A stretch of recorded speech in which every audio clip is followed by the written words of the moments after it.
This YouTube channel does not promote any violent, harmful, or illegal activities.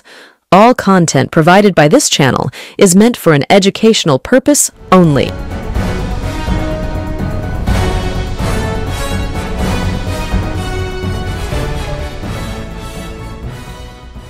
London সফর শেষ করে গতকাল রাজ্যে ফিরেছেন মুখ্যমন্ত্রী। আমরা দেখতে পেয়েছি যে মুখ্যমন্ত্রী লন্ডন থেকে ফেরার পরে দমদম এয়ারপোর্টে বিপুল সংখ্যক তৃণমূল সমর্থক পৌঁছে গিয়েছেন। হাতে পতাকা হাতে মমতা বন্দ্যোপাধ্যায় জিন্দাবাদ ধ্বনিতে বারবার ধ্বনিত হয়েছে দমদম এয়ারপোর্ট। আর ঠিক মমতা বন্দ্যোপাধ্যায় পশ্চিমবঙ্গে ফেরার সঙ্গে সঙ্গে তৃণমূল কংগ্রেসের যে সাংগঠনিক রদবদল, সেই রদবদলের জল্পনা আরো একবার নতুন করে উস্কে উঠেছে। কিছুদিন আগে নেতাজি ইন্ডোর স্টেডিয়ামে তৃণমূল কংগ্রেসের বর্ধিত সভায় এই কথা স্পষ্টভাবে জানিয়ে দেওয়া হয়েছিল যে মার্চ মাসের 27-28 তারিখের মধ্যে তৃণমূল কংগ্রেসের বুথ থেকে শুরু করে টাউন ব্লক প্রেসিডেন্ট থেকে শুরু করে জেলা সভাপতি, সাংগঠনিক জেলা সভাপতি সহ বিভিন্ন শাখা সংগঠনের রদবদল আসতে চলেছে। এই কথা যেরকম বলেছিলেন অভিষেক বন্দ্যোপাধ্যায়, একই রকম ভাবে এই কথা মমতা বন্দ্যোপাধ্যায়ের মুখেও শোনা গিয়েছিল। ঘটনাচক্রে অভিষেক বন্দ্যোপাধ্যায় দীর্ঘদিন ধরে বলে এসেছেন যে সাংগঠনিক রদবদল তো হবেই, সে কথা আমরা দুর্গাপূজার আগে থেকে শুনতে পেয়েছিলাম। অভিষেক বন্দ্যোপাধ্যায় নিজের সেবাশ্রয় ক্যাম্পে যখন গিয়েছিলেন তখন সেখানে সাংবাদিকদের সম্মুখীন হয়ে তখনও তিনি বলেছিলেন সাংগঠনিক রদবদল তৃণমূল কংগ্রেসে হবেই। সামনেই 2026 নির্বাচন এবং সেই 2026 নির্বাচনকে সামনে রেখে তৃণমূল কংগ্রেস খুব তাড়াতাড়ি চাইছে নিজেদের সাংগঠনিক রদবদল সম্পূর্ণ করে ফেলতে। তার কারণ এই সাংগঠনিক রদবদলের মাধ্যমেই আগামী নির্বাচনে নিজ নিজ এলাকায় কারা দলকে নেতৃত্ব দেবে, কাদের নিয়ে তৈরি হবে কমিটি, কারাই বা ভোটার লিস্টের যে কাজ, সেই কাজের যে কমিটি, সেই কমিটিতে স্থান পাবেন, সে নিয়ে তৃণমূল কংগ্রেসের অভ্যন্তরে বেশ গুঞ্জন।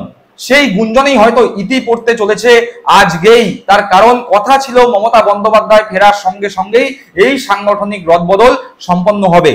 আজকে কি তাহলে সাংগঠনিক রদবদল সম্পন্ন হতে চলেছে? সেই নিয়েই থাকবে আজকে আমাদের পর্ব। আপনারা দেখছেন বঙ্গচক্ষু ইউটিউব চ্যানেল, আমি প্রতিবেদক সায়ন্তন চক্রবর্তী।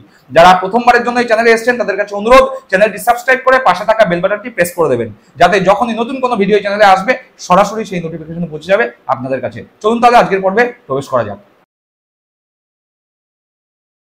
তৃণমূল কংগ্রেসের সাংগঠনিক রদবদল নিয়ে তো আলোচনা করবোই, কিন্তু তার আগে আপনারা জানেন যে বঙ্গচক্ষু ইউটিউব চ্যানেলের একটি শাখা বঙ্গচক্ষু শর্টস ইতিমধ্যে ইউটিউবে চলে এসেছে। সেখানে রাজনৈতিক ব্যঙ্গাত্মক ধর্মী ভিডিও দেওয়া হচ্ছে, সেই ভিডিও দেখছেন প্রচুর মানুষ। আপনাদের কাছে অনুরোধ, আপনারাও ইউটিউবে গিয়ে বঙ্গচক্ষু শর্টস লিখে সার্চ করে চ্যানেলটিকে সাবস্ক্রাইব করতে পারেন, অথবা এই ভিডিওর ডেসক্রিপশন বক্সে বঙ্গচক্ষু শর্টস ইউটিউব চ্যানেলের লিংক দেওয়া রইল, সেই লিংকে ক্লিক করেও সাবস্ক্রাইব করতে পারেন। আমরা আশা করব আপনারা বঙ্গচক্ষুকে যেভাবে সাপোর্ট করছেন ঠিক একই রকম ভাবে বঙ্গচক্ষু শর্টস ইউটিউব চ্যানেলটিকেও সাপোর্ট করবেন, সাবস্ক্রাইব করবেন।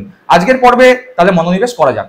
তৃণমূল কংগ্রেস সূত্রের খবর অনুযায়ী মমতা বন্দ্যোপাধ্যায় লন্ডনে যাওয়ার আগেই তার অত্যন্ত আস্থাভাজন সব থেকে বিশ্বস্ত দলের মধ্যে যিনি, সেই সুব্রত বক্সির কাছে নির্দেশ দিয়ে গিয়েছিলেন যে অভিষেকের সঙ্গে বসে সাংগঠনিক রদবদলের যে প্রস্তাব অভিষেক দিয়েছে বা কিছু ইনপুট যদি সুব্রত বক্সি নিজে থেকে দেন, সেই নিয়ে আলাপ আলোচনার মাধ্যমে একটি সম্পূর্ণ ফাইনাল লিস্ট রেডি করে রাখতে। শোনা যাচ্ছে অভিষেক বন্দ্যোপাধ্যায় এবং সুব্রত বক্সি এর মধ্যে 2 থেকে 3 বার নিজেদের মধ্যে আলোচনায় বসেছেন এবং সম্পূর্ণ সাংগঠনিক রদবদলের যে তালিকা, সেই তালিকা ফাইনাল করেছেন। শুধুমাত্র অপেক্ষা দলনেত্রী মমতা বন্দ্যোপাধ্যায়ের সেই তালিকায় সিলমোহর দেওয়ার। অপেক্ষা ছিল মমতা বন্দ্যোপাধ্যায়ের লন্ডন সফরের। মমতা বন্দ্যোপাধ্যায়ের লন্ডন সফর কমপ্লিট হয়েছে, মমতা বন্দ্যোপাধ্যায় রাজ্যে ফিরে এসেছেন। এর আগে আমরা দেখতে পেয়েছিলাম তৃণমূল কংগ্রেসের সাধারণ সম্পাদক অভিষেক বন্দ্যোপাধ্যায় দীর্ঘদিন ধরে চুপ থাকার পরে নেতাজি ইন্ডোর স্টেডিয়ামে বক্তব্য রাখেন এবং সেখানে তিনি বক্তব্য রাখতে গিয়ে রীতিমতো যারা তার বিরুদ্ধে কুৎসা করছিলেন, খবর রটাচ্ছিলেন, তাদের বিরুদ্ধে রণংদেহী মেজাজে বলেন যে আমি গদ্দার নই, আমি বেঈমান নই, আমার গলা কেটে দিলেও মমতা বন্দ্যোপাধ্যায় জিন্দাবাদ ধ্বনি বেরোবে। এবং তিনি একই সাথে বলেন যে অতীতে যারা শুভেন্দু অধিকারী, মুকুল রায়ের মতো দলের সঙ্গে গদ্দারি করার কাজ করেছিল, আমি অভিষেক বন্দ্যোপাধ্যায় সেই গদ্দার চিহ্নিতকরণের কাজ করেছিলাম।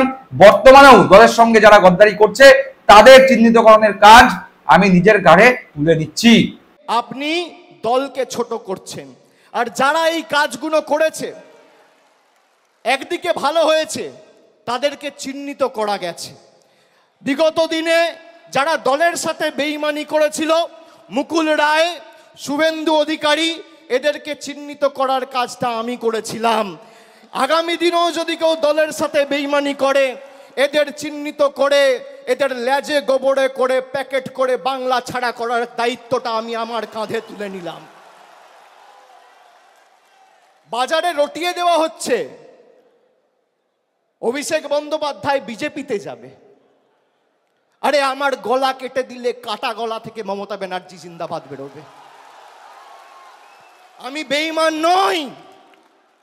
শোনা যাচ্ছে তৃণমূল কংগ্রেসের মধ্যে থেকে যারা গদ্দারি করেছিল বা হয়ে যাওয়া লোকসভা ভোটে যারা দলের বিরুদ্ধে কাজ করেছিল, প্রার্থী পছন্দ না হওয়ায় যারা তলায় তলায় প্রার্থীর বিরুদ্ধে কাজ করে বিজেপিকে সহায়তা করেছিল, সে বিষয়ে সমস্ত তথ্য অভিষেক বন্দ্যোপাধ্যায়ের কাছে লোকসভা ভোটের পরবর্তী সময় থেকেই রয়েছে।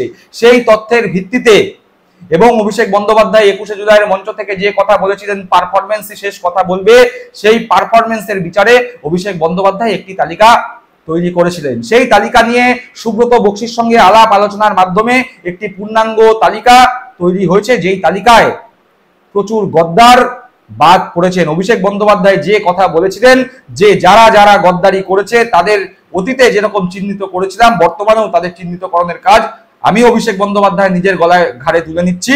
অভিষেক বন্দ্যোপাধ্যায় নিজের বলা কথা অনুযায়ী সেই গদ্দার চিহ্নিতকরণের কাজ কমপ্লিট করে ফেলেছে এবং স্বাভাবিকভাবেই সেই সমস্ত গদ্দাররা নতুন করে তো আর দলের কোনো পদ পায়নি, বরং যে সমস্ত গদ্দাররা তলায় তলায় আবারও নতুন করে তৃণমূল কংগ্রেসের বিরুদ্ধে চক্রান্ত করবার চেষ্টা করছিলেন, তাদেরকেও আনা হয়নি কোনো পদেই।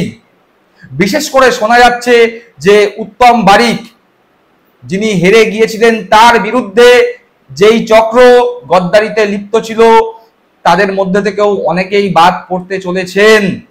আবার উল্টো দিকে যদি আমরা দেখি, বিষ্ণুপুরে সুজাতা মণ্ডল অত্যন্ত অল্প ভোটের মার্জিনে সৌমিত্র খায়ের কাছে হেরেছিল, সেখানেও অভিযোগ ছিল যে সুজাতা মণ্ডল হয়তো সেই সিটটি জিতে পারতেন যদি না সেখানে তলায় তলায় তৃণমূলের একাংশ বিজেপির সঙ্গে সেটিং না করতো। সেই সমস্ত তথ্য অভিষেক বন্দ্যোপাধ্যায়ের কাছে আছে। এইরকম আরো বিভিন্ন জায়গার তথ্য অভিষেক বন্দ্যোপাধ্যায়ের কাছে 2024 লোকসভা ভোট পরবর্তী সময় এসে পৌঁছেছে। সেই তথ্যের ভিত্তিতেই অভিষেক বন্দ্যোপাধ্যায় তালিকা তৈরি করেছেন। অভিষেক বন্দ্যোপাধ্যায় নিজের নেটওয়ার্ক দিয়ে খোঁজ লাগিয়েছেন। আমরা সকলেই জানি অভিষেক বন্দ্যোপাধ্যায় অত্যন্ত টেকনিক্যালি সাউন্ড একজন পলিটিশিয়ান। তার নেটওয়ার্কিং একদম তৃণমূলের গ্রাসরুট পর্যন্ত ছড়িয়ে আছে।